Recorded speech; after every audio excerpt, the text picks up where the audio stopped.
The boys are back in town. I'm only here because it's getting warm. When it gets cold again, I'll abandon you all again. It's cold as hell outside. You picked the wrong day. It's cold as a motherfucker out here. It's not original man weather. You know what I'm saying? But it seems like it's an original man council right here today with our special guests. We got Zubi and Majak. Majak. Yes. Excited to be here. I already asked, man. Forever North. Two obedience. I already asked. You know what I'm saying? You Nigerian as well, my man. Yeah, two Nigerian giants, man. Yes, sir. Catch them on a very smooth, very intimate track happening. That's the first time I heard Majak. I was I was like, I like this right here. Yeah, this is good. Appreciate that, man. Zubi, man, a lot's been going on. You got some new representation. You got you got some new tracks out, and it seems like a new direction. Take us through what's been going on lately, and then we'll go back to the beginning. It's been a lot. There's a lot going on. I'm like really excited. Like you said, I have like a lot of music coming out. I feel like 2023 is gonna be the year where like a lot of the stuff that I've done in like the past are gonna be like coming out into fruition. So I'm very excited about that. Yeah, man. Like I'm here. I'm ready to go. I'm ready to go. Oh yeah, man. 2023. Like every other year, everyone says it's going to be our year. Two hands raised. Yes, indeed. Two fingers. Two fingers raised. Yeah. What's that one shorty? Not the shorty, but like the little cartoon shorty, just like walking with the bag, and she's like stepping up on the to the new year. To the new year and shit. She's like leaving like toxic relationships and bum ass niggas behind. You know what I'm saying? Always living. It's like, all right, yeah, cool. I mean, I'm definitely taking like stuff. Obviously, taking stuff from previous year and then taking what worked and putting it in this year and like expanding on that. Just gotta add on to it, man. It's a snowball effect. Yeah, because you're already doing pretty good, man. You know what I'm saying? Just from what I can see, you know what I'm saying? I'm doing what I can. Hell yeah, dude. What I can. Making it happen. Tell us about the new management situation. I remember seeing that. I was seeing a lot, so we got to go through it all. But I remember I saw a new management situation, a new deal has been signed, there's a new team in place. So I recently signed a 1-year deal with I Swim with Sharks. It's a distribution label. For the record, 1-year deals is all Michael Jordan signed. 1 year. I mean, 1 year. A lot can happen in a year. Definitely. You know what I'm saying? So. And a year's a long time, bro. Like you should take most things in life like segments, a year at a time. You know what I'm saying? Or at least like as few segments as possible. Not as long segments as possible. Because like bro, like you don't know where you're gonna be next month. Yeah, you know what I'm saying? I don't. It's funny because a lot of like my friends and stuff will ask me like, hey, like, you know, are you free?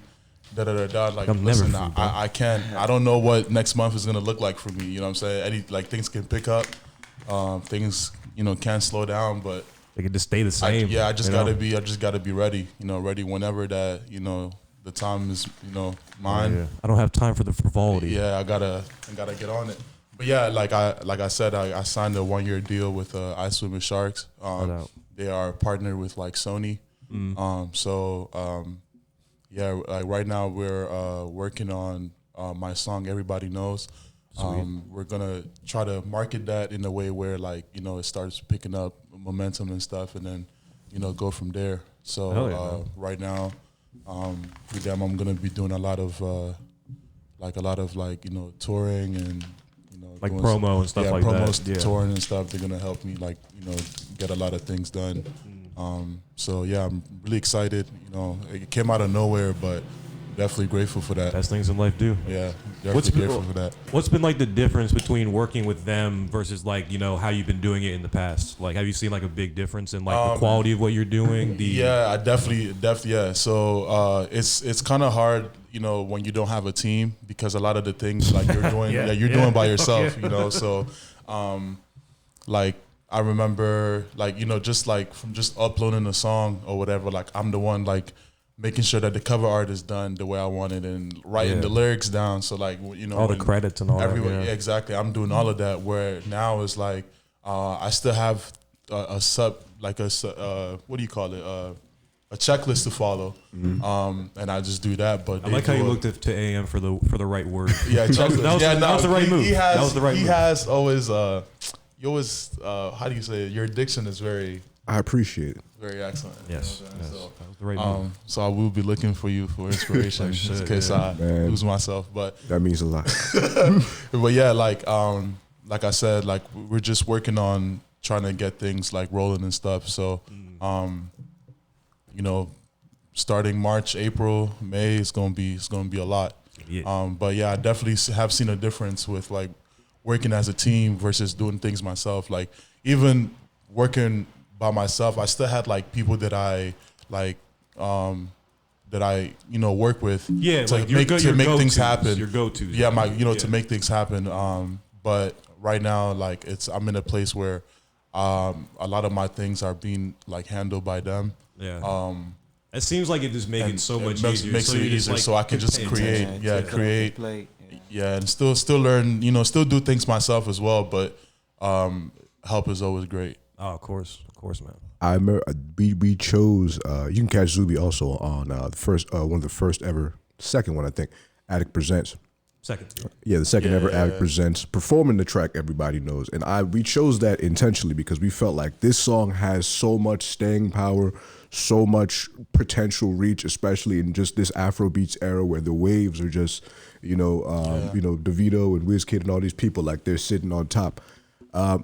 Take us through that song in particular, and tell us, I guess, what the goal is at the end of this campaign that you're running. Because in the playlist era, it doesn't really matter how old a song is anymore. Yeah, it really doesn't. In like TikTok era type shit and like reels, Yeah. because like I found like just going through, I spent hours on reels. Shit from like when we were kids. Yeah, it's like I would like rediscover a lot of shit. Like for one, and like this like discover shit from like it's like, oh, this song like is cool, whatever. It sounds like it's old, and it's just like, oh, this song came out in '85. You know what I'm saying? Like just this random artist who has like probably like what 10,000 views on everything else has like 10 million on this one joint. So yeah, it's like like you said. Yeah. Sorry. Everybody knows. I think it was like 2021 when we were in Greenbelt. We were staying in Greenbelt. I think Greenbelt around the was time. Greenbelt.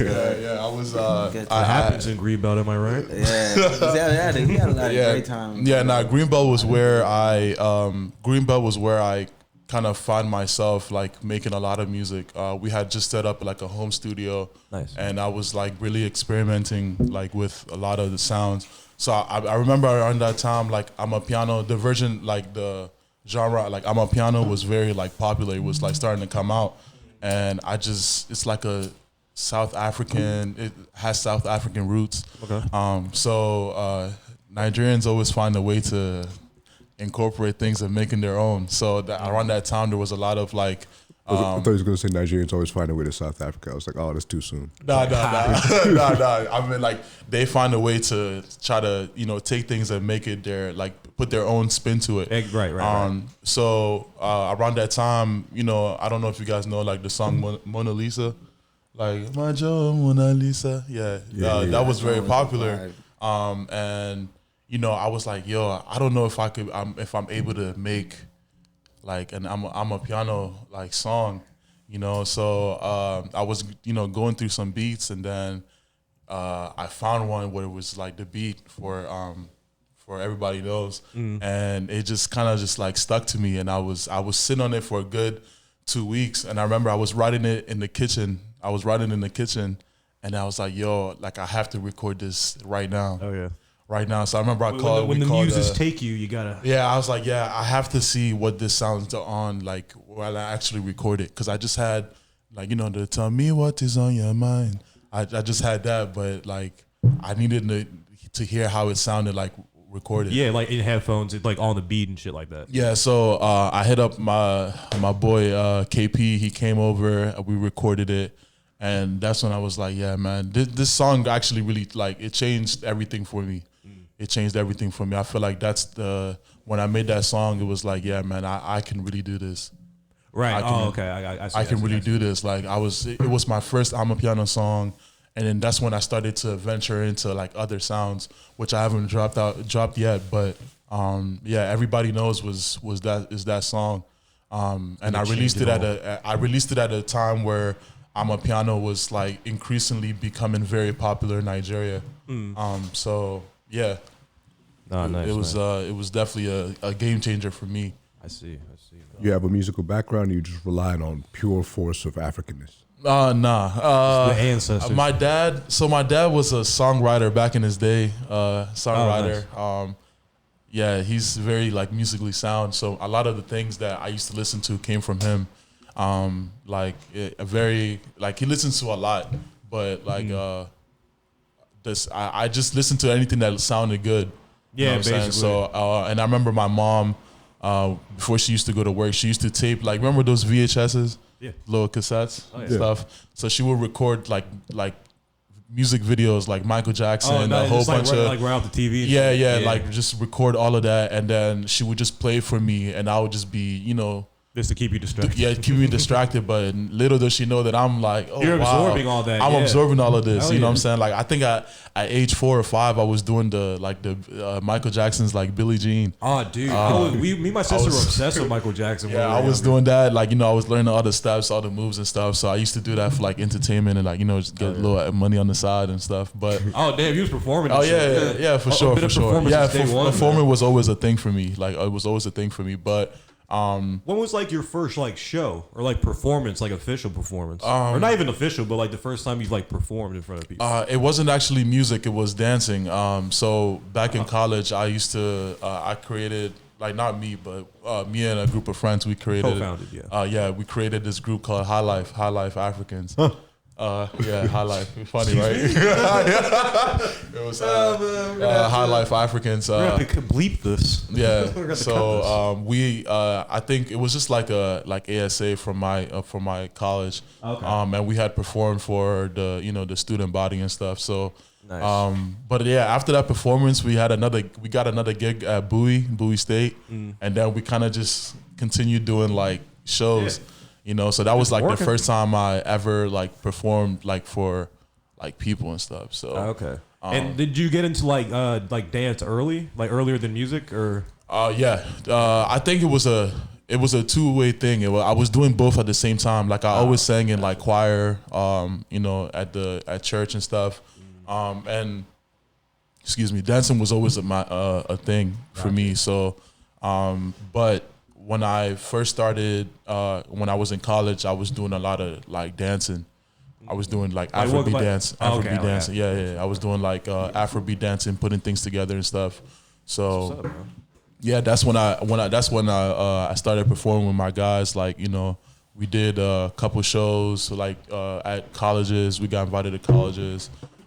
Did like a big heat wave. The first time like they did heat wave, it was like a big concert where they had like Nigerian artists pop out. You know what I'm saying? So we performed there. So yeah, like that's when I first started like performing for real. But the music stuff came like later when I started like taking music seriously. Right. And did you like kind of like not like fall in love with it, but like did you like gain appreciation for like performing, like just do the dance and stuff like that? Yeah, for sure. Like I definitely like even plan to incorporate like my dancing. You know what I'm saying? I gotta get my boogie down back, but I definitely like want to incorporate my dancing like in my music videos and stuff like that. And just trying to give like an electrifying performance. So. Bro, do you watch Always Sunny in Philadelphia?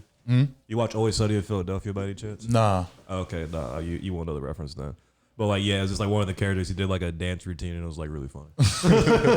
Yeah, nah. But it was sick. But that's the thing. The cat like really learned how to dance and shit, so it was kind of cool. Yeah. But yeah. So like, take us back to like origin stories type shit. Like how'd you grow up? You know what I'm saying? Like, what kind of kid were you? When did you like really get into music type shit? So I was born in Italy. My parents are Nigerian. I was born in Italy. I lived there for 10 years. Life was pretty cool, I guess. It was pretty zesty, I imagine. Yeah, life was pretty cool. It was calm until like I was just kind of like I was young, so like I did that what everybody did, Yeah, you're just like existing. Yeah, I was just existing. Yeah, it wasn't until like when I came to America, we came when I was 10. So when we came, that's when things started to pick up. Like I had to, assimilate with like the kids out here and stuff like that. Yeah, you had to learn the hustle. Yeah. So like, I was pretty always outside kid. I was like to play, like be active. Yeah, because you look like you're an athlete. Yeah. I played basketball. Basketball. You're like what, like 6'4"? 6'12", 6'5" on a good day. Hell yeah. You know what I'm saying? In boots. Yeah, 6 in boots. You know what I'm saying? 6'5" on a good day. Standing on the hill. Yeah, I was very active. I like to, I was very artsy. I like painting and stuff. Anything artsy, anything like just like mind captivating. That was for me. So somebody with a global, like a more global perspective, what specifically inspires you as far as music goes? Especially on the experimentation end of things. Like, what do you mean? Like like that situation where everybody knows where it's like, I have to go to the studio and record right now. What causes those type of situations for you generally? Where are you? What's going on? What did you eat?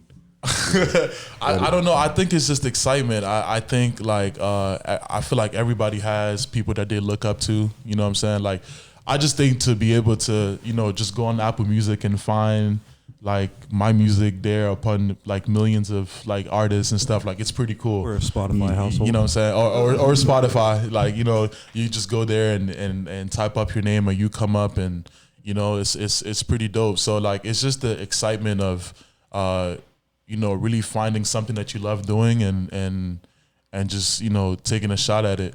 But yeah, it was just, I had that like, I have to hear this. I got to record this.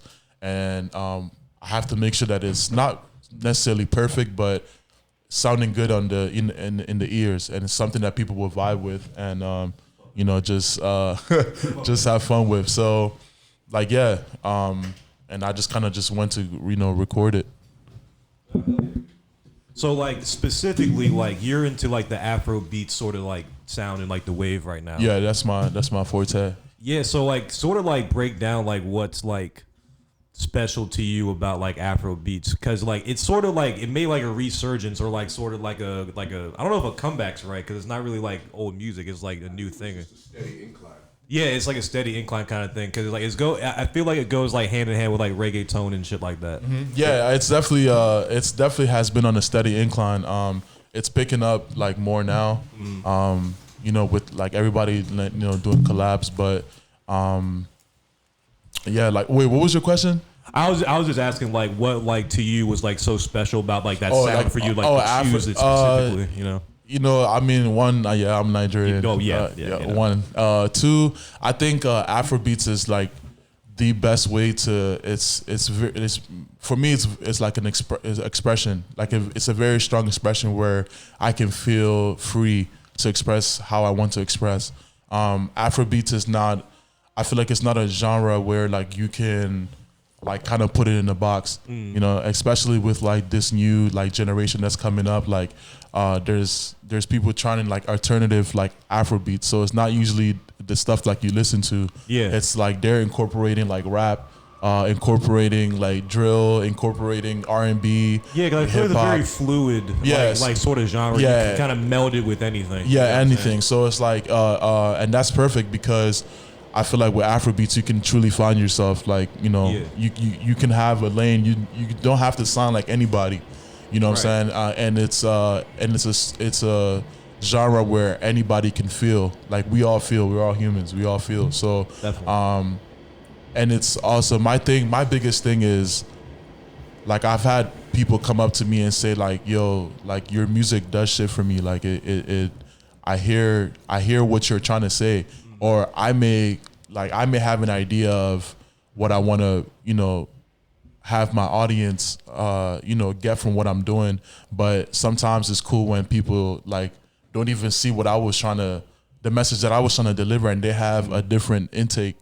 On the song, so it's like their own or if I'm able to just make you like say like, oh, I can relate to this, or I've been here before, you know like what I'm saying? On any level, then I feel like I did what I was supposed to do, and everybody knows was that song where it's very simple. It's just I was just basically talking about the dating cycle, and how like shit kind of goes. It's like everything everyone goes through. like That's why it's a popular thing to talk about on podcasts. Exactly. Yeah, it's just things that we all go through. Like you meet somebody, everything cool, and then like shit just goes left, and then that person you go. Yeah, what's that thing like you?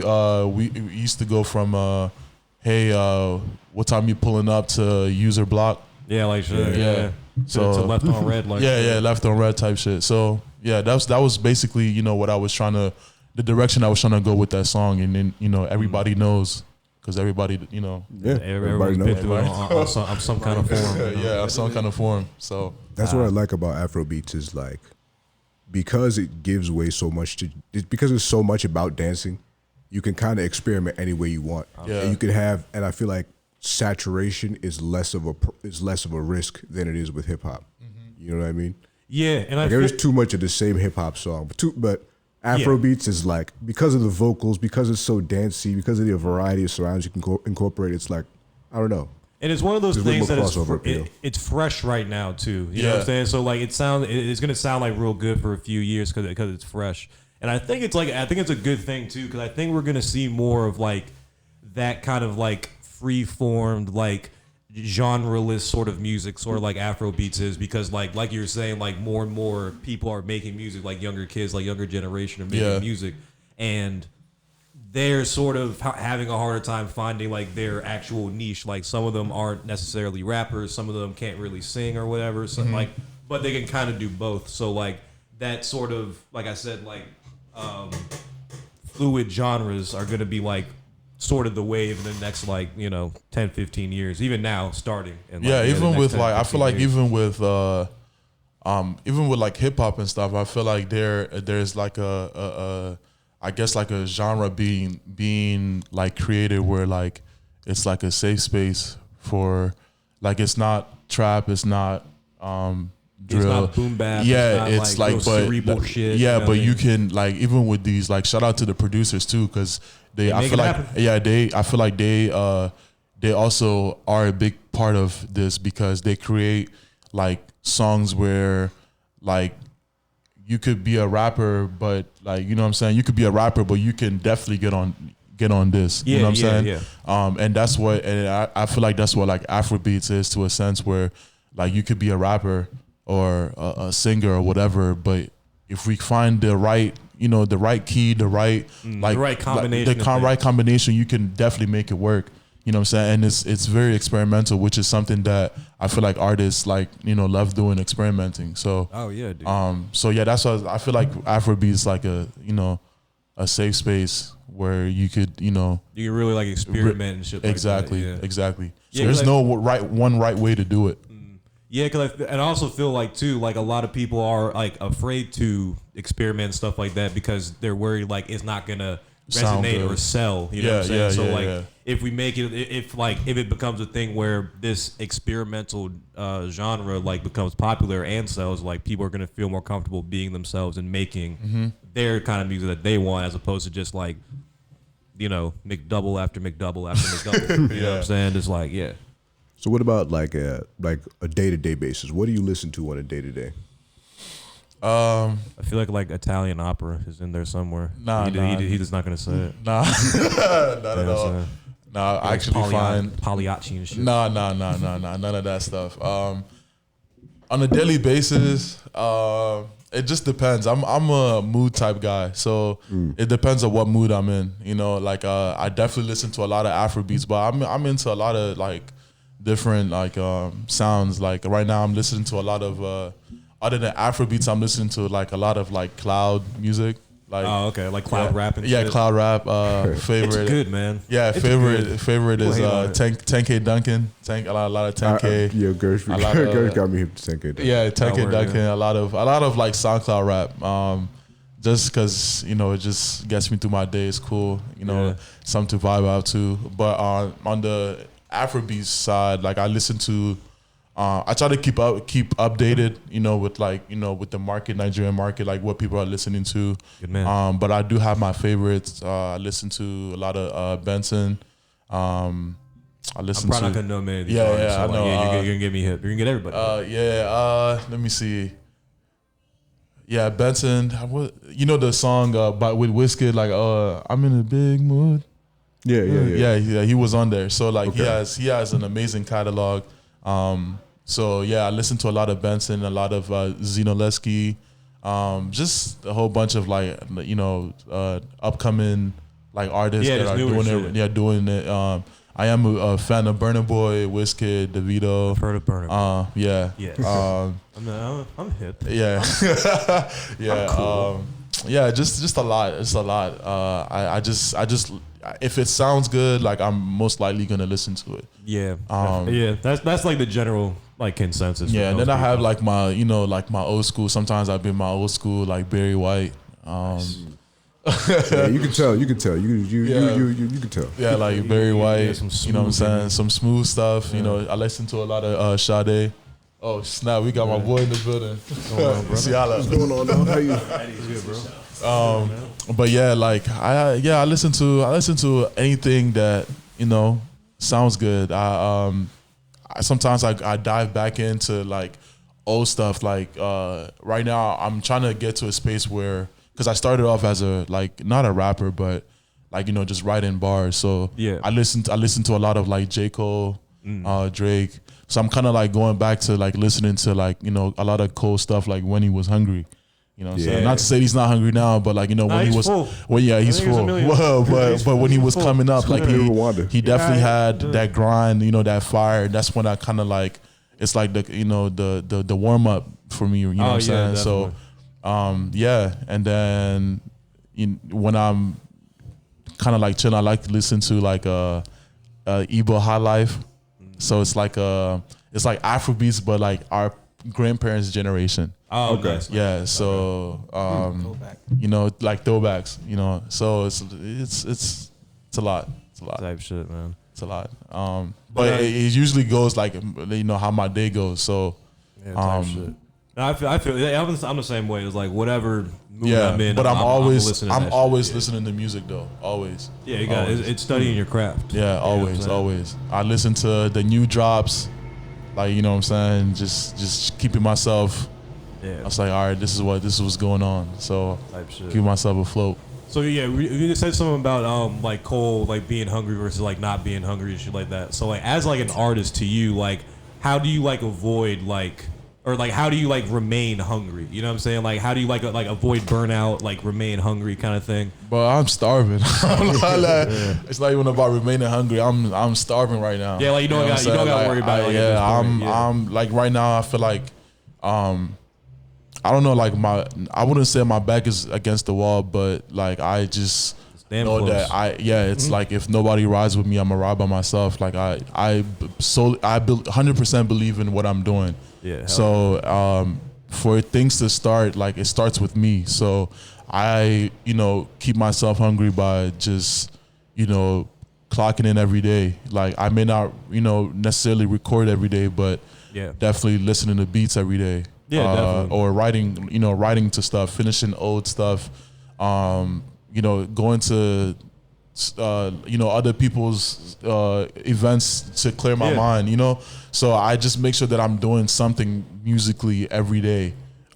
Just to better yourself. Yeah, just to better myself. Sometimes I take time away and just kind of look at like not politics, but just kind of what's going on in the place where I'm trying to market and just to keep up with like what are they feeling? What are they feeling? What are they? What's going on? You know what I'm saying? So I just kind of make sure that I'm keeping myself up to date. Or sometimes I spend time like reaching out, looking at different platforms, what they have to offer. You know what I'm saying? Studying other artists, how they release music, like their rollout. You know what I'm saying? I learned that rollout is very important. So how you roll out your content, ideas for content, because we're in an area now where like content matters. You know what I'm saying? Content definitely matters. So it's cool to drop a song, but a lot of people are on TikTok. A lot of people are on doing content creation. So you have to find a way to market yourself. So yeah, like I try to stay hungry by doing that. Things that I could do better. write them down, things to work on, things that I would like to do, people that I would like to meet, places that I like to go. So Nice. it's like an everyday thing. It's like a journey. You travel through the day, and then you make a pit stop. You sleep at night, wake up Keep the on next going. morning, keep going. Oh, hell yeah, man. So yeah, that's how I keep myself, busy. Hell you yeah. know.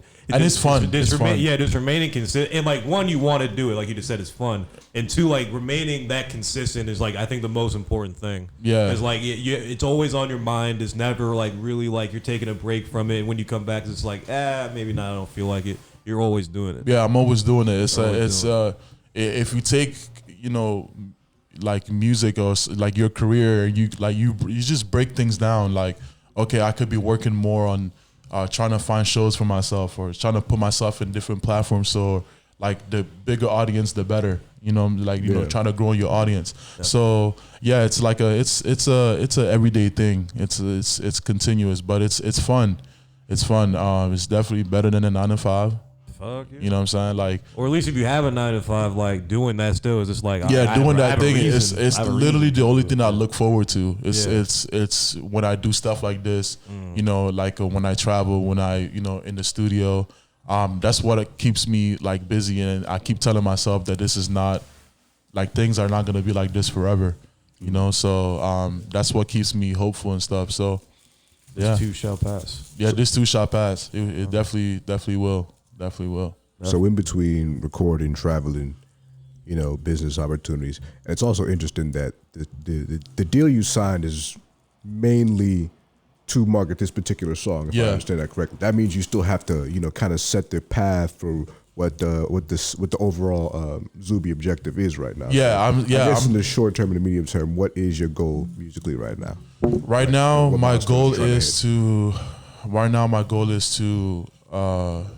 make sure that I'm using all the pieces that I've gathered to my fullest potential. I feel like where I'm at today is what I prayed for when I first began this journey, and I didn't know that I was gonna be this like busy or this type shit. Whatever you this is, I I didn't know that it was gonna get to this. From dropping a song and maybe having like my 2, 3, 4 friends listen to it, to being able to open up for like great like acts and stuff like that. That's crazy. So you been recognized in publicly yet? Yeah, hell yeah, a lot. Isn't that cool? Isn't that cool? I feel like I kind of had that. I feel like I kind of had not. I don't want to say clout, but I was well known for like dancing, and I also did some like club promoting and stuff. Oh, okay. So like I kind of had that, but now it's trying to get everybody to understand that this is the transition that I'm going through. I'm doing music now, so right. It's a part of the progression. Yeah, it's part of like I had to rebrand and all of that, but my main objective right now is to basically use the pieces that I've gathered over time and use them to the best advantage. I've met a lot of people, like a lot of like A-list like producers and stuff that I know that other artists like back in Nigeria have the opportunity to work with. I feel like I've kind of entered the door. So I'm excited to drop like songs with them and stuff like that. And I kind of locked in with a couple of some of my favorite directors and stuff, like awesome. For like music videos and stuff. So y'all gonna be getting a lot of visuals. So it's like the pieces that I didn't have before. Like I feel like towards the end of 2022, I was just like trying stuff out. So like I had dropped like Everybody Knows music video. I did Boogie Down.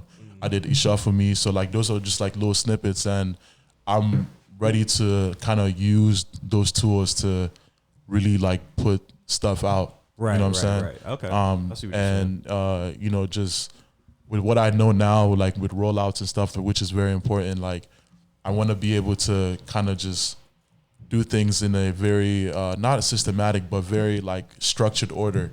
Yeah. You know what I'm saying? Yeah, that's important. And obviously, keep consistent and stuff like that. So that's really my objective. I want to this year. I told myself like I'm gonna build the brand.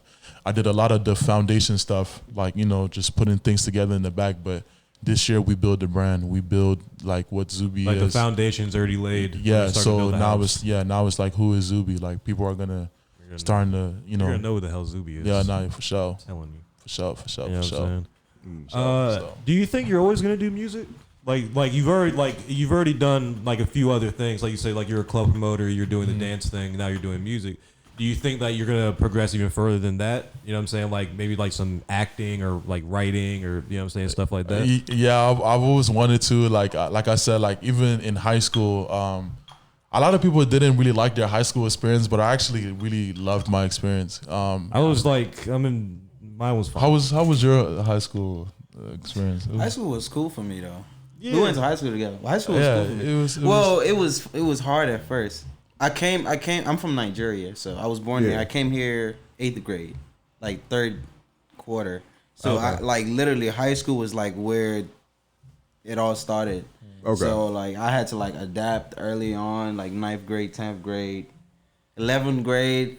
I got comfortable. 12th grade, yeah, it was out of there. Yeah. Like, I knew what was going on. Yeah, by senior year. Yeah, but like high school was just a world where I was like, wow, like I can do so many things. You know what I'm saying? So I took acting classes junior year.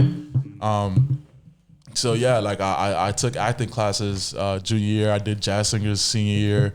I took a cooking class senior year. So I was just doing a lot of like different shit that I wouldn't really do. You know what I'm saying? So, I wish I wanted to do that kind of stuff. Yeah, the thing is like the thing is like the school promoted it so much where like the cool kids were the people that were doing stuff. Like if you didn't have like an AP class, like you're not getting the girls. You know what I'm saying? Like people will be pressed. Like, I'm taking AP this, just so they can sit with that one girl. They can hang out with like a group of people. So like that it was. That's happened pretty recently. Just like that shift in like you know, that high school culture is like, it's not cool. It's cool to try now. Yeah, it's cool to try. I remember when that wasn't a thing. I remember when it was like, I was like, yeah, I'm not doing that. Like scoffing at everything. Yeah, that's what I learned. But yeah, like during my time, like it was really cool to try. If you wasn't doing anything like that, then it wasn't, you know. So I took like acting classes and stuff. I obviously did music, poetry and stuff. So I am gonna be doing music like long term. Like, yeah, definitely. Probably the rest of my life. But I do want to do like, you know, probably being in like a Netflix show. You want to be an actor? Yeah, I'm do like a little part. So you know what I'm saying? Like a little part. Nothing crazy. I want something crazy. I want like a Wednesday type of experience. You know what I'm saying? I want to be like Jenna Ortega, instantly famous. Yeah, nothing crazy. But I do want to make like maybe like, you know, appearances here and there. Like you know. That'd be dope. You wouldn't really expect me to be there, but like, you know, I the one thing I don't know if they're gonna keep making like episodes or shows or whatever, but I always wanted to be on Top Boy. I always wanted to be on Top Boy. Just cause, you know what I'm saying? I always wanted to be on Top Boy. So if you guys could just give me like 2 or 3 years, give me man. a chance, bro. The accent's gonna be there. No, I know it's there already. You know what I'm saying? But yeah, but that's what I definitely want to get into acting. Where's the food from? Where's the food from? Where's the fucking food? Listen, to the man them about to come run through this entire place. You think I'm playing with you, bro? Listen, so yeah, like I definitely want to do some acting. I also want to do a lot of traveling. Okay, yeah. That doesn't have to do with like music.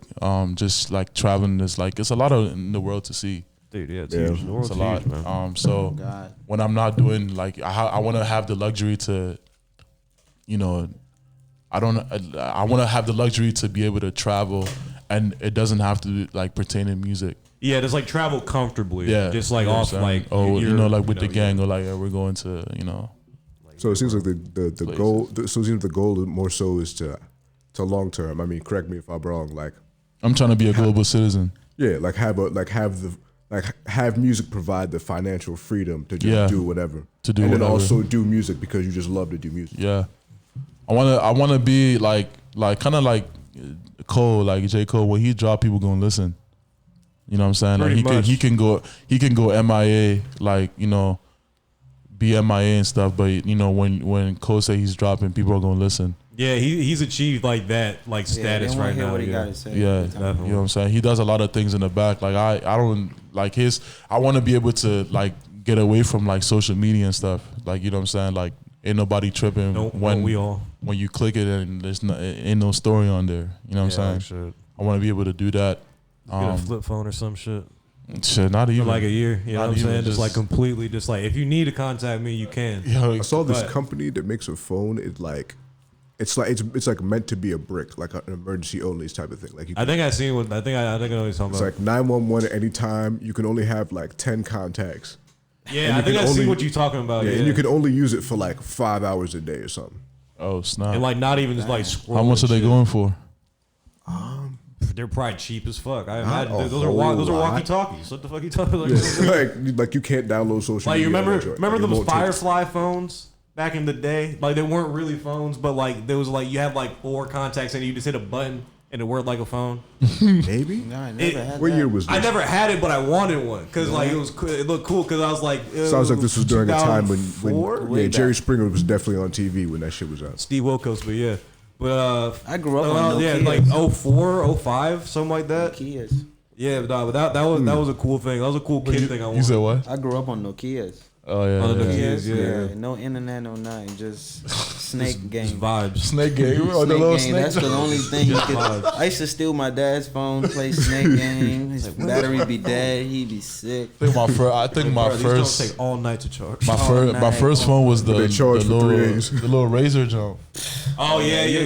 I got that. You was flip bougie zone. as hell. I got a Motorola. You was bougie as hell with that Yeah, job. flip zone. But I had that jump for a minute because everybody started getting like different type of phones, like the one The where you just, like, Sidekick? sidekick when you slide up and shit. I wanted a sidekick pretty bad.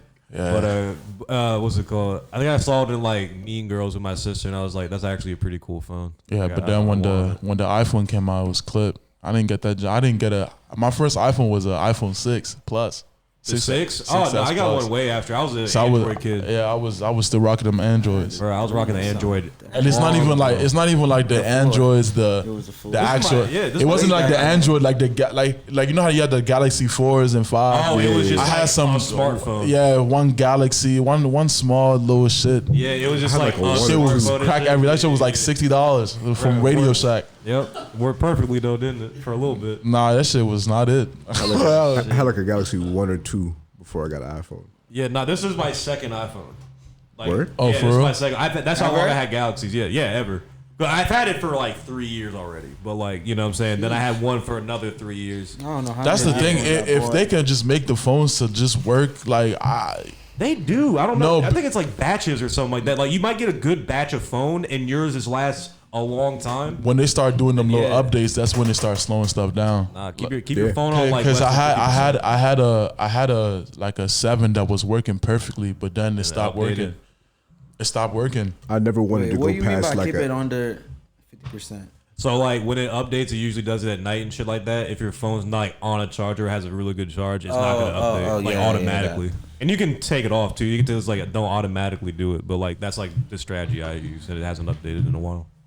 Yeah, man. Yeah, if real, I could real. help it, I would have never left past like a 10, 11. Like Yeah, 11, I wanted the 11 button. max. Like I didn't need anything The less. button was Yeah. perfect. I just got the 13 and then Yeah. they just dropped the 14. I was like, damn, bro. No, literally. I have to. I don't even. Yeah, I have to wait and get some too. Yeah. Bro, I remember my dad had the damn Blackberries for like years. Blackberries was Like, for years and for shit a like that. minute.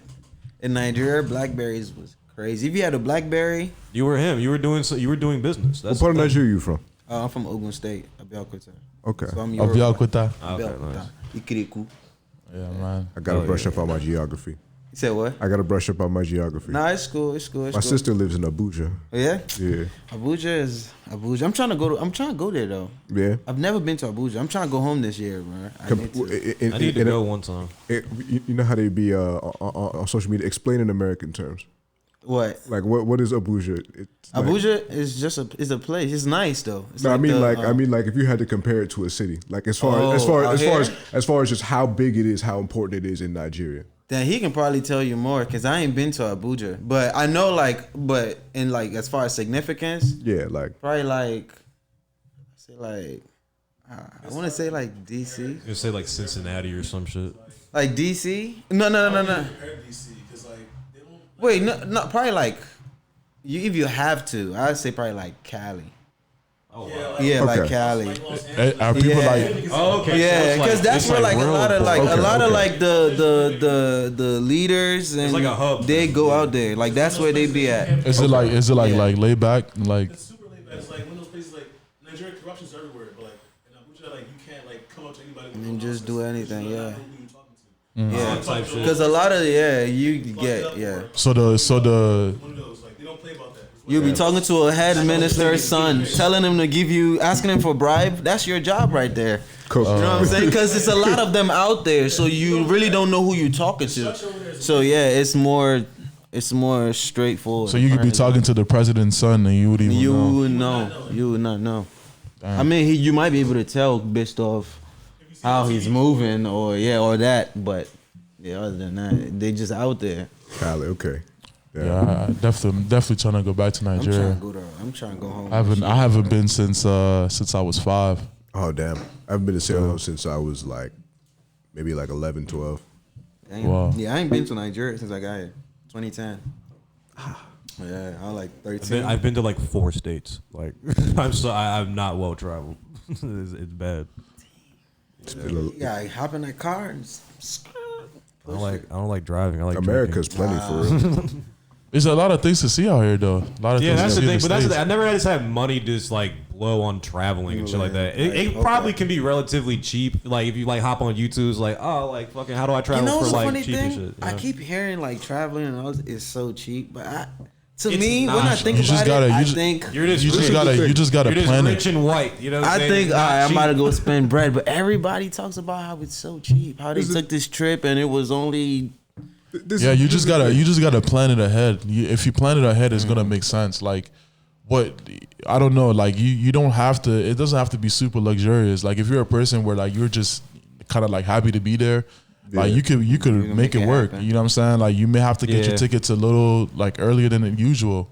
You know what Yeah, I'm because saying? that was a weird thing I discovered of like in adulthood too. I'm just like, yeah, like people like plan vacations. I Yeah, was yeah. like, because I went like the last vacation like my whole family went on I was just like 11. You know what I'm saying? So I didn't know how like shit worked. I was like, oh, I guess we're just going this week. I was told the week before we're going this week. You know what I'm saying? Like, all right, bet. I thought that's how it worked. You know what I'm saying? But like, nah, niggas be like months and months ahead, like get like a 60 That's the years. thing. I think you just. Yeah. I think if you fucking if you like commit to getting a flight early, and you're just open to where you want to go, because sometimes some shits are just discounted, and then you just get an Airbnb for like 3 days. I feel like that's a small, especially if you're like, okay, I'm gonna cook breakfast and like one other meal a day. Bro, apparently Joe stayed at a hostel for like $5 a night or some shit. I'm just like, you're a maniac. Was he in Asia or something? Nah, he was just in LA. A hostel in LA for $5. Yeah, it was something like that. You know, I was just like, you're a maniac. he came Like I was like, bro, them hostels, absolutely not, man. You get The stabbed. homeless capital of the world. You get stabbed. $5, You I'd get be stabbed. I mean, and need a I million personally, dollars. I personally wouldn't wouldn't do stay in it. a hostel, but I I mean, wouldn't you trust could it. you I could find wouldn't do it. I an wouldn't do you it. could find Airbnb for like 3-4. Nigga, give me a 5. Motel 6. I'm gonna be all right. I'll bring my own sheets. And it may be like it's a situation where like, all right, you know, like you're trying to go somewhere like let's say LA. Like I think like Airbnbs they range from like 6 to 700. You know, Ours was depending so on how much bad, you're. though. You know, so what you might have to do is like you know they got the little Airbnb thing where like you pay like a deposit now and then pay the rest later. Yeah. You know what I'm saying? Or you just break your payments in like small. Type shit. It's still gonna Yeah, pay. yeah. It's still gonna cost that, but like you break it small, Yeah, so but it it's doesn't payments. feel like you. Yeah. Doesn't feel You like just you're dropped giving a up whole bunch of chunk at once. exactly. I heard they're going crazy You know? with the fees now on Airbnb. Like people are just saying, "Fuck it, going back to hotels now."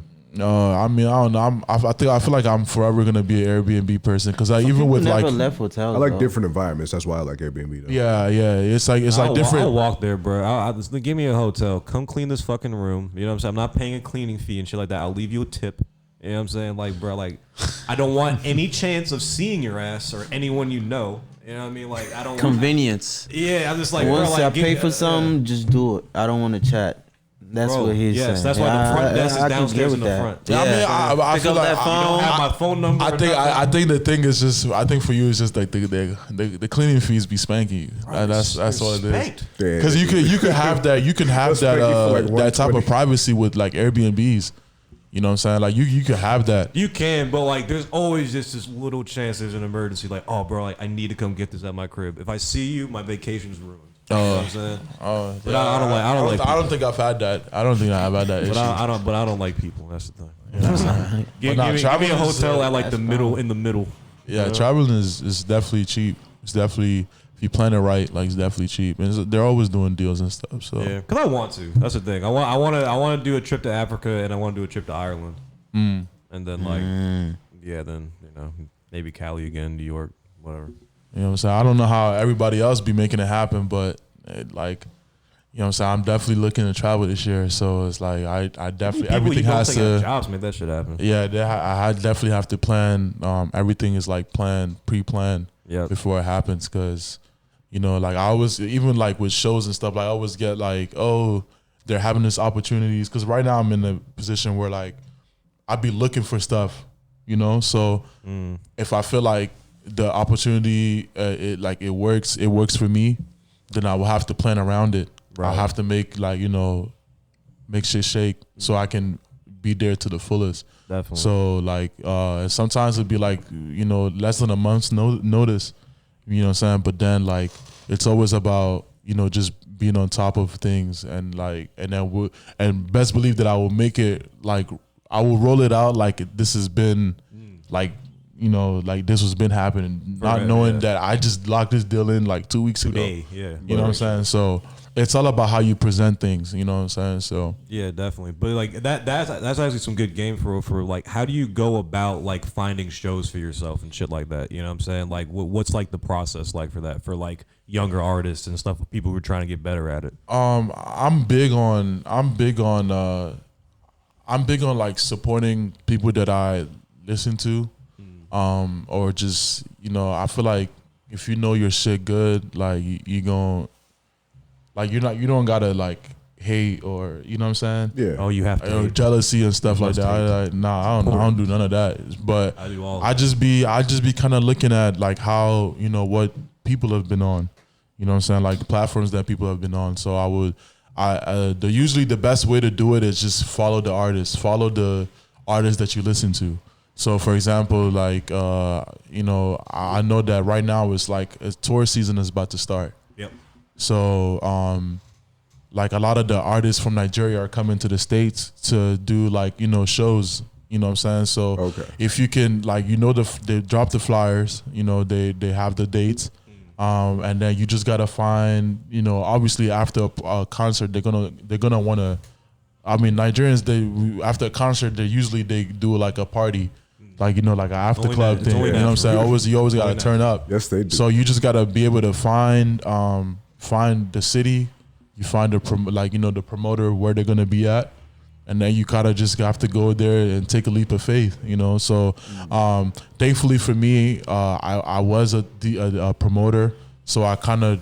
So it's a little easier. Yeah, for you. So I kind of do know, like when an artist is coming, I kind of do know who is handling that, or it's like a cheat who code to talk to. almost. To whatever. So I might just like, hey, like what's are you guys, what's going on? I'm trying to do this or whatever. And then we just kind of just lock it in like that. But yeah, I just really I've been looking at stuff when artists come, or just looking at different platforms. So like my favorite platform is Colors. I don't know if you guys know Colors. Yeah, so like there are a lot of like like platforms, media platforms that do something similar to that. You know what I'm saying? So if I it's become a trend for real. Yeah, like live performance and stuff like that. So if you when I see things like that, I would just like reach out, like, hey, like, are you guys I'm a up and coming artist, Okay, what's the deal with this? I'm trying to lock in with this, and just being an annoying will get you, and taking that leap of faith, like connecting the dots. I do a lot of like I do a lot of like connecting, like following people's management. Oh, I know so and so. Like just try to be as close to the inside as possible. Yeah, definitely. And that's how that's how like stuff.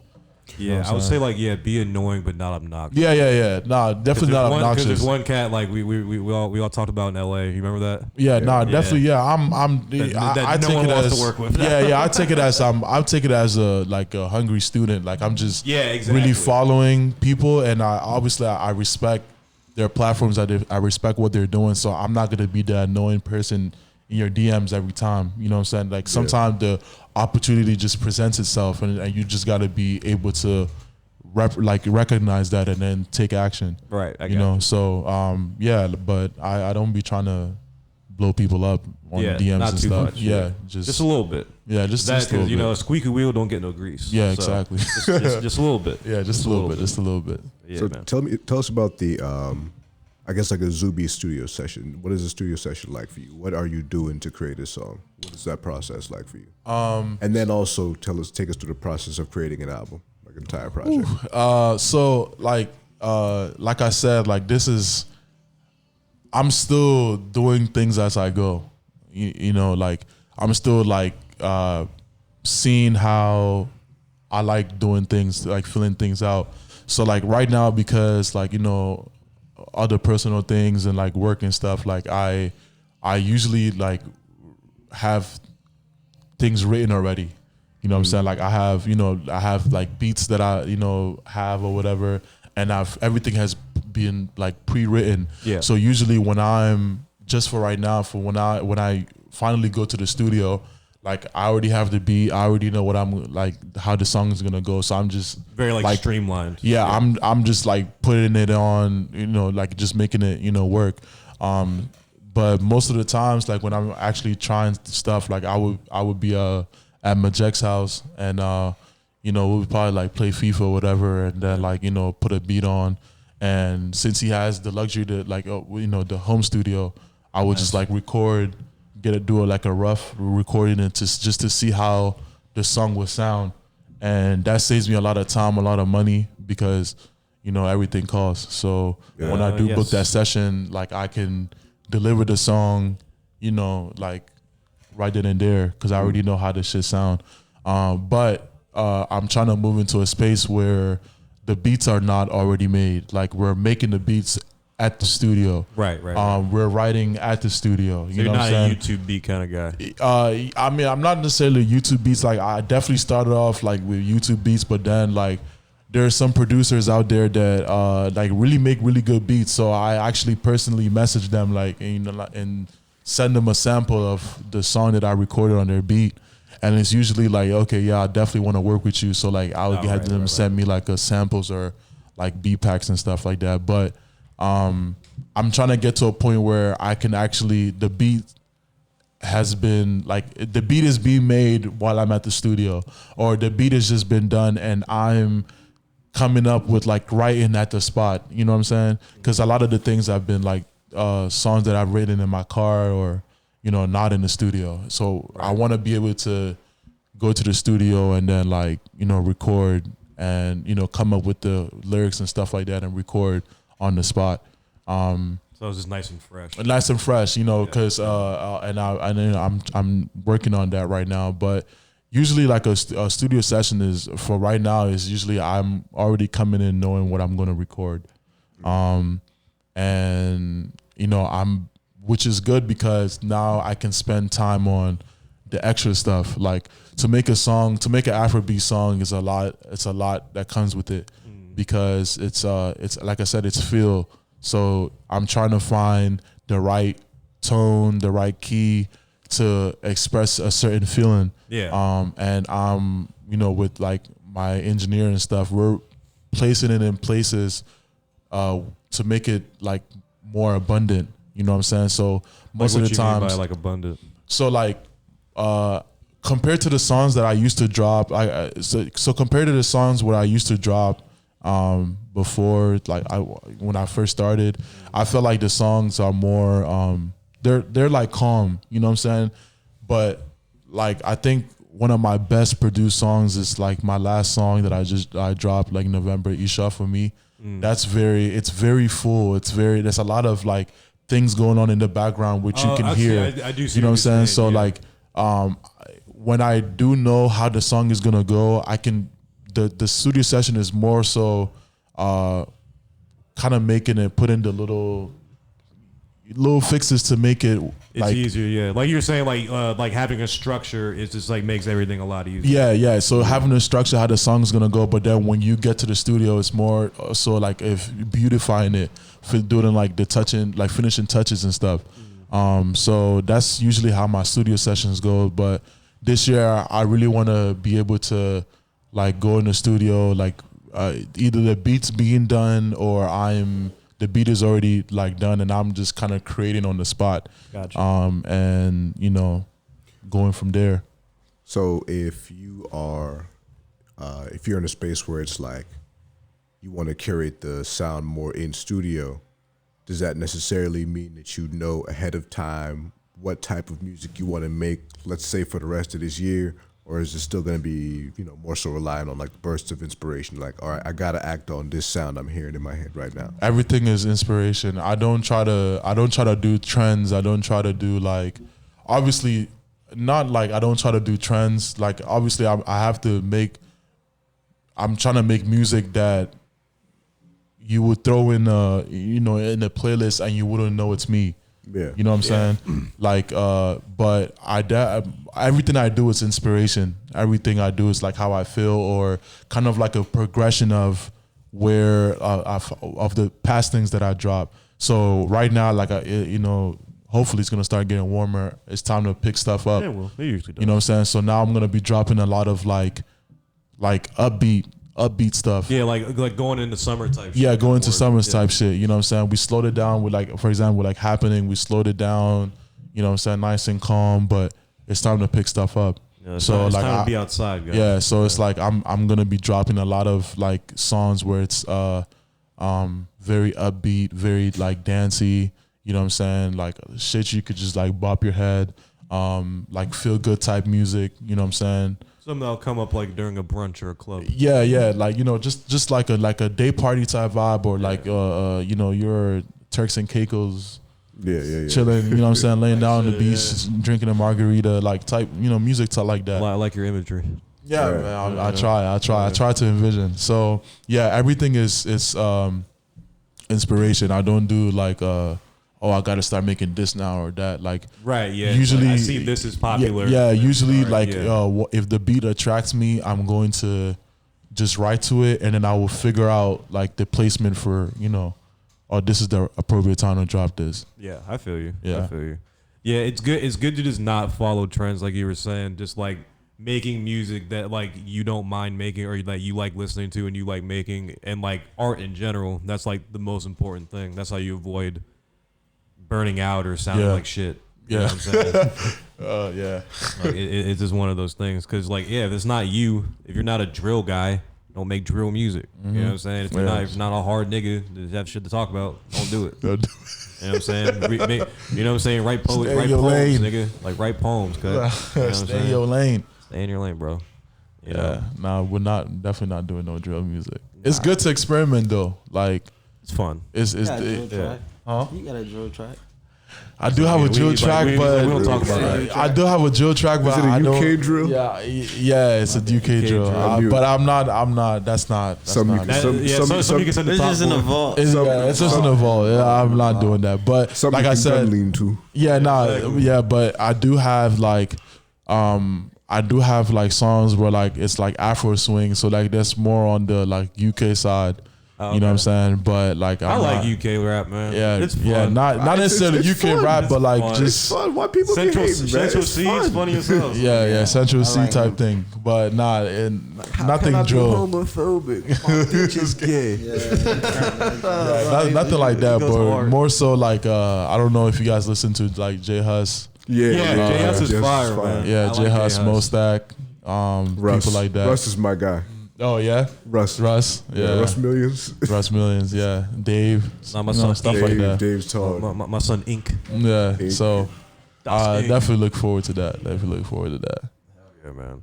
But so yeah, man, like what would be like some like tips and tricks that you can tell like an up and coming artist or like someone who's like I guess like a step or two below you, like kind of getting more started, like as a veteran, you know, at right now. You've been doing it a minute. 2 years in the game. I would say like definitely stay consistent. I would say definitely stay consistent. Consistency is the best thing that you could do for yourself. Yeah, right. Once you figure out like, you know, who you are, what I guess it, like if music is your thing, like what you want to do, and this is with everything in life. Like when you figure out who you are, what your purpose in life is, what you want to do, like, and how you plan on carrying that, you just have to be consistent. Like just checking every day. Checking every day, try to punch in, punch out. That's how you become a professional. Punch in, punch out, like dude. Like do what you can. My song Isha, for me, it was, you know, basically a song where I'm saying like everything that's meant for me is meant for me. Like no matter what nobody says, like this is me. This is what I do. You know, so definitely, that's what I'm meant for. So just make sure that you are like dedicated, focused, like, you know, driven and consistent, and believe in your craft, believe in yourself, because there's definitely gonna be some people that you think that are supposed to support you or be there for you that are not necessarily gonna do that for you. But if you believe, like really believe in what you do, like you're gonna go far. There's no measures in where you don't know how far you can take it, but you're definitely gonna go far. So yeah, because that's just doing it for the right reasons too. At that point, you know what I'm saying? It's like you're not in it for just like making bread or getting clout. It's just like like if I had to pay to do this my entire life, I would do it. Yeah, I would definitely do it if I could pay a price. Don't make money pay a price to, you know, get things like kicked off. I would, like if there was like I want to say like a premium pack, where you buy whatever to have all the access, everything that maybe like your favorite artist like has. Not necessarily sell your soul, but like if let's say like you was trying to buy like insurance or whatever, and you have I'm buying this to make sure that I have this, bro, I would buy it. Type of shit. I would buy it. Honestly, man, like I don't see that not happening, because like I think on most of the platforms now you can buy a verification.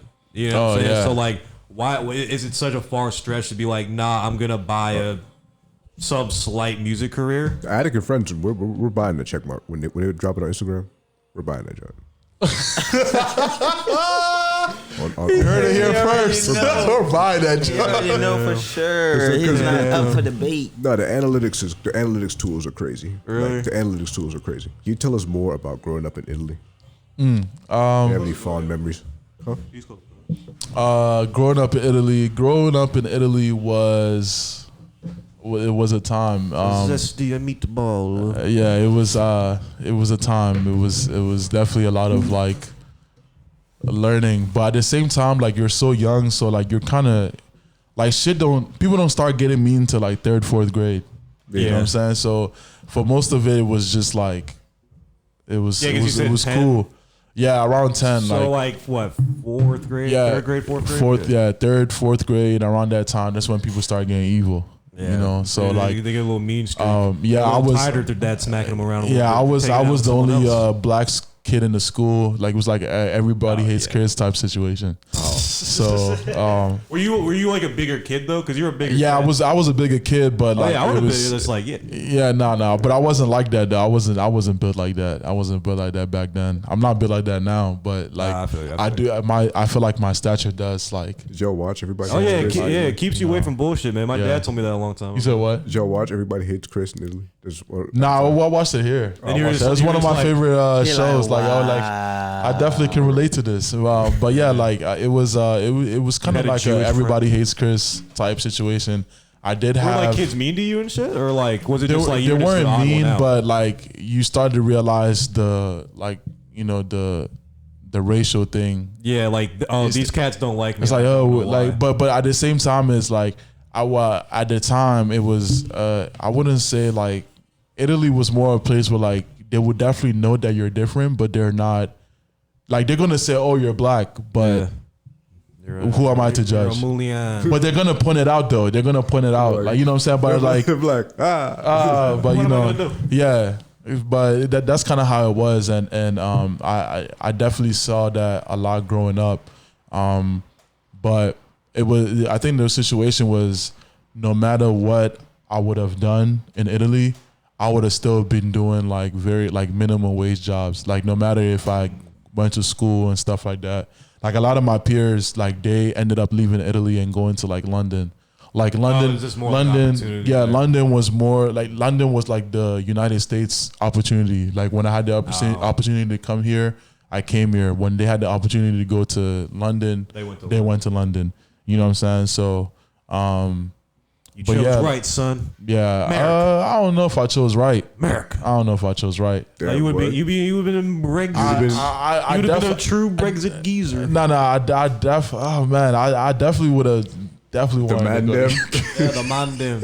You would have actually been on top, boy. Yeah, I would have been with the man them still, innit? Yeah. But it's cool. It's Don't cool. bring things to mind. I'm still gonna see you lots later. That's it. See, man, this is your audition tape. Yeah. Hey, there's always. Yeah. We're gonna attach the UK drill song you made to it. Nah. We're gonna send it to Top Boy. Nah. Give him a month. Nah. None of that. But yeah, so it seemed like it was just like rather just like chill and normal and shit. Yeah, I was doing normal kid stuff. Yeah. You know, just was it like things you would learn there, like in school, that was like a lot different from like how we do it in America or whatever? Like if you remember, because you're like and were the lunches better? 2-part question. The lunches has to be better. No, the food was definitely better. Yeah. The food was definitely better. It was definitely fresh. It was cooked every day, like made every day. Nice. Yeah, it was great. Must nice. We more so like I didn't know that there was like this. I don't mean to. I didn't know that there was such thing as slavery until I got here. Oh, yeah, they're not teaching that shit over there. Yeah, I don't know. Yeah, there's no reason to. I didn't know about that either. I didn't know about that at all. Like about here at least. Yeah, I didn't. I had no idea. You just got here. You were just like they did. What? Class like, huh? Like, you know, and even like now, I'm still like learning. I'm still like, you know, learning. Right? Yeah. You know what I'm saying? They don't teach that shit in school even here. Really, like they have like a small unit on it. Yeah, it's a very interesting. That's the thing. I got a very comprehensive lesson very young. I mean, from my dad. Yeah, like from my dad. I did. Like when people were like. We're on Twitter. They were talking about like, they never learned about the Tuskegee Airmen or like. Oh, I mean, no, that's the elementary school units. Like we read books about them. Like, I learned about that in the 8th grade. They didn't talk about a lot in slavery about like actual. They was like, all right, this is what happened. They did the very basics of it. You know what I'm saying? Without like going into much nuance. You know what I'm saying? Yeah, they like, really, this is what happened. Talk about that at all. We were learning more about like world history. Okay. So. Ancient history more like the Egyptians and shit. Yeah, they don't want to teach you recent history. You know what I'm saying? We were on the wrong side for a little bit. Yeah, they wasn't really teaching us that. We learned, they was teaching us English, like, you know, math and stuff like that. Okay. Was English like literally English, was like the main language over there, or do you like speak Italian? No, Italian is the main language, but I had I was that was a really dumbass question. Yeah. That was a really dumb question. Italian was the main language. American question you could ever ask. But so, do y'all speak English over there? Nah, they definitely spoke Italian. It spoke Italian, but we did learn like English, like growing up. And I had a friend. So she's Italian, but she was born in New York. Okay. So she could. So she's like real Italian. Yeah, she could speak English. Italian. So we were like friends. And like I hung out with her a lot because she spoke English, so it was easier. She helped me brush up with my English and Italian as well. Nice. So you still speak a little Italian? Un po'. A little bit. I believe you. A little bit. I don't. It's hard. It's hard because like it's hard because like none of my parents spoke Italian, but not They were still. It was like learning English. It was like a new language for them. So I didn't really have anybody to speak it with when I got here. So gotcha. Like you didn't speak it at home. when I was in Italy, I was only allowed to speak English and Igbo, like where I'm from. Oh, okay. And Italian was spoken outside of the house. Yeah. So when we came here, there's nobody to speak Italian with. Outside the house. Because we said it was gonna be outside the house. So yeah. So I kind of io ho dimenticato tutto. So I forgot everything. Again, I believe you. I don't know if you're making it up. Nah. You look it up. Gabagool. I heard that sentence. I was like, yeah, no, that sounds rough. I'm sorry that happened. Or congratulations. It's not. The gabagool's gone. Yeah. Salty. Yeah, but Nah, that's what's up, man. yeah, Italy sounds like was a nice upbringing. Italy was cool. I just got on the live. See what's fine. Hour 15 left. You know what I'm saying? Y'all gonna get this later though. Y'all get this later. Y'all gonna get it up. You know, forgot to that conversation was so good. I was into it. I forgot to go live. But Jack, tell us a little bit about your musical journey, man. Where did you begin? I always been making music. Well, no.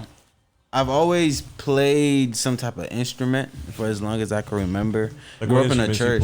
I started playing drums. I taught myself how to play drums, like the set, back at church, like when I was like young.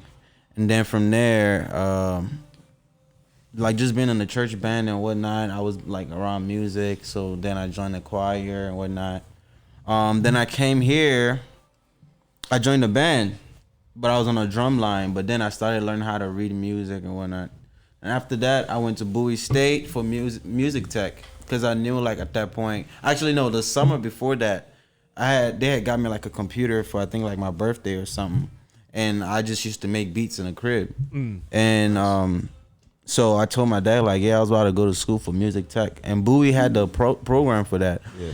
So I went to Bowie, but it was more so like theory. Like trying to teach you how to read music and like compose music, like actual music notes.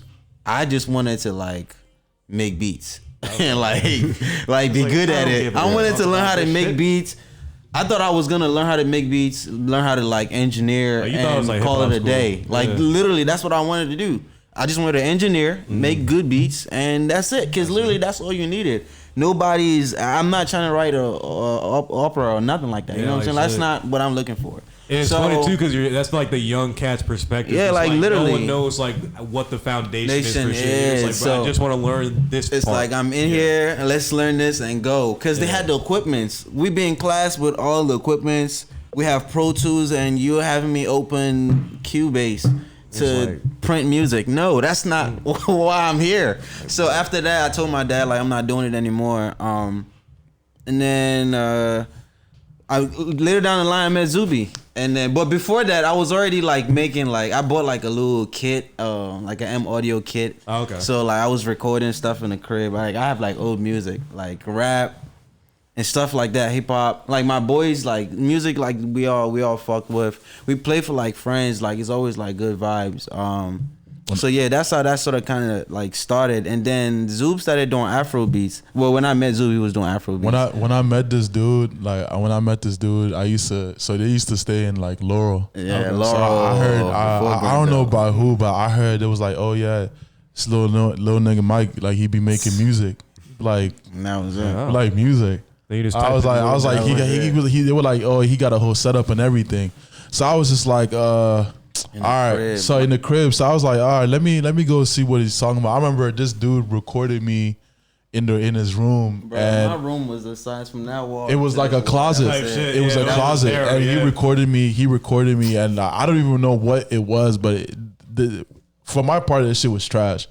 It was trash, like you know what I'm saying, but. Because the way they were talking about him, it was like, oh nah, he's like he really be doing this, I was like, all right, I'm gonna see you. And from my end, like what I recorded, not that what he did was trash, but like my shit was trash. Oh, okay. So it was like, I don't know. But then like the shit just started picking up, and then like I heard like some other shit that he'd be dropping on SoundCloud with the other guys, and I was like, wait, y'all made these? And they were like, yeah. He's like, yeah, it was you. So, yeah. And so I was like, oh shit. Like, nigga, he's like, nigga, I'm nice. Yeah, I was like, yeah. So they just kicked off from there, Yeah, and then KP started coming around. So y'all know Peru, the song. Peru. Yeah. So KP is he produced that, like his song, whatever. And I went to high school with KP, and out of nowhere, I linked KP at like Target or Walmart or something. And then he like, yeah, bro, what's up? Like, we got a link again. And then he starts coming to my crib every day. So KP would come, make a beat, and I would have to record. Like, he was saying I'd have to record and make a song right there. And then shit just took off. Like, KP was now we here. KP had he had big impact, bro. Yeah, very big impact. He was the one that even before the Peru song, when the song with Fireboy, he produced 2 of my songs for my first EP. So I was blessed to have that before before they even like Fireboy and them had that. So like it was like for him to like for me to be able to work with such talent and to see where like he went. You know what I'm saying, with the whole Peru stuff, like it's crazy. Yeah, definitely. You know what I'm saying? So like I was like, yeah, it's like, all right, I'm up next. Yeah. And just seeing him do it too make you feel like okay, it's like reassurance. Yeah, seeing him do it, was like, yo, you could really do this. Like you really can. Like we heard the Peru beat, like the Peru song, like 6-7 months before that thing was even a thing. Like before it was even a thing, and then like for him to do the song with Fireboy, and then having Ed Sheeran like hop on it on the remix, and now it's like one of the most streamed songs in the UK alone. Like, that shit is crazy. That shit's crazy, bro. You know what I'm saying? So awesome. Yeah, I was definitely just like, all all in that same little ass apartment. You know, that Greenbelt, I feel like humble beginning. Yeah, Greenbelt definitely got some good music. Yeah, really, definitely did. Ed Sheeran on the remix is interesting. Yeah. He did it. And then he did. That's the thing. He did this thing, and that's what I love about Afrobeats is we're getting to a point where like a lot of the like artists are collabing with like other people. Everybody wants a piece, right? Everybody wants a piece, yeah. you know. And it's crazy. Like the one thing I give people like Chris Brown, like they're the people like they get it. They understand like to be in this music thing, like you have to continuously evolve. You know what I'm saying? You can't be the same. You got to continuously evolve and that you can exist in every era. You know what I'm saying? So people like Drake, people like Chris Brown and stuff, like they understand like, yo, this is where the world is moving to. This is where music is moving to. And for them to be able to tap in, like people are begging to get on the song with Wizkid. But Chris Brown was able to do that. And then like now that has brought open more doors too. Open more doors. The state of California just recognized Fireboy, Ashake, and I think somebody else, Olamide, for bringing recognition to the state of California because they had signed through Afrobeats. You know what I'm saying? Like they were just at the game for sitting courtside. Like, you know what I'm saying? So it's like it can happen, you know what I'm saying? Yeah, it was like an Afrobeats halftime show at the All-Star game. Yeah, exactly. Like it's the first time ever. They had Burna Boy, Rema, and I wish that Karl Malone didn't get to attend that concert. Yeah, like shit. You know what I'm saying? I don't know. I don't know. That's a rough. I haven't seen Post Malone since he dropped that. What's that song? The Island Irish song, White Irish song. Yeah, that was in high school. That was years. Yeah, I didn't know he was still like that joint was a pushing bop out, though. Nah, that's somebody else. But that joint was a bop. But to be able to see that people can like Afrobeats can be like a halftime performance is crazy. It's like a big. You know what I'm saying? It's cool that it's a big thing now too. But like, let me ask you this: like, what do you think the difference between like, we were talking about big artists like a Drake and an Ed Sheeran, like, what to them would be a difference between them biting or like not necessarily biting, but like hopping on a trend versus like evolving with the sound kind of thing?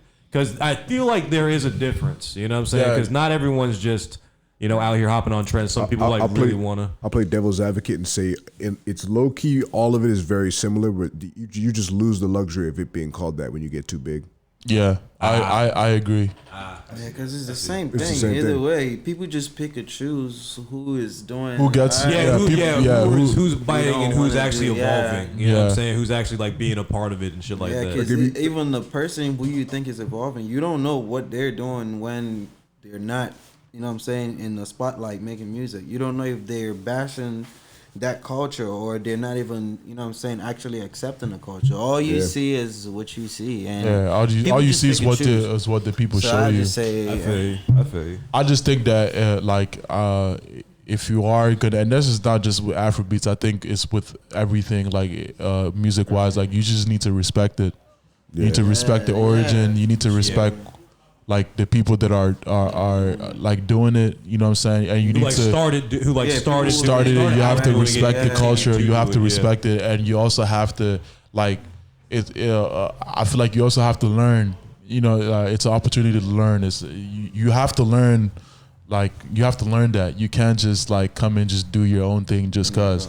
I feel like people like Chris Brown, like they've actually taken the time to either learn from whoever is teaching them or just be in the knowing. Because some of the songs, like I even like Chris Brown, I keep using him, but Chris Brown. Or let me use this, like Ty Dolla $ign. Ty Dolla $ign did a song with Adekunle Gold. It's called Woman. And some of the Yoruba like sayings or slangs, he was able to say it. Like he was able to like use sing and still say some words that are like not use it correctly. It correctly. You know what I'm saying? So and I was watching like a behind the scene of when Adekunle Gold was teaching them how to say the words, and he was like really practicing. Like he was really, oh no, I have to get it. I have to make it sound like that. I have to, you know what I'm saying? People are So accepting of like African culture. yeah, so it has to be like that. It has to. You have to. You know what I'm saying? Some people are, at least, not Yeah, everybody. you have to respect it. You have to. People are. You have to learn it, and you have to. You just gotta keep it real. You know what I'm saying? So you can't just come and just do you can't whatever. just come start doing it, then like stop doing it all of a sudden, like as soon as it like dies down or something like that. Yeah. You know So, what I'm saying? but I feel like with the opportunities that we have now, especially for me, like I feel like Afrobeats here in the United States is I want to say like it's a land of opportunities because. I was telling my guys, like for example, when you go to Nigeria, you're most likely, just like here, I don't know if you're most likely to see like artists that you like listen to in the States, but you're most likely to see them in Nigeria. When Nigerian artists or like Afrobeat artists or whatever, when they come to the States, who are they linking? Who are they like? They're linking the Chris Browns, the Ushers, the you know what I'm saying? guys, the ones they heard. And there are people like me who is like, I'm a Nigerian Afrobeat, but based in the US. Like I'm here. You know what I'm saying? So Yes. I'm trying to get to a point where like when they do come over here, like I'm able to like link them because like I'm holding it down here on my end. Yeah, you're the you know what I'm conduit saying? or whatever. Exactly. Just like if I was to go there, like if Usher was to go to Nigeria, he would link with, I guess Wizkid or you know what I'm saying? Like it's so that's what I feel like they have that here, but we need to, whoever is making Afrobeats or whatever and is based in the United States, like we have an opportunity to like, for example, have Everybody Knows spun on the radios. I don't see why not. You know what I'm saying? Because I like they're starting to like, and that's why I kind of wish sometimes like people would just like give it a chance to open up because I see like in the rotations we have a lot of the like the last the Burna Boy and Wizkid, Call Me Every Day, whatever. Like I just wish that people was like, hey, like I like this song, I like this vibe. Let me go see what else sounds like this. Yeah, right. Let me explore the genre. Let me explore the genre real quick and see what else I like from this genre that I can play. Because for me, if I was a DJ here in the States and Afrobeats is like booming, I would just literally go on, like, for example, like top 100 Nigeria and see what they're listening to. If this song is number one, let me play it over here and get a reaction and see.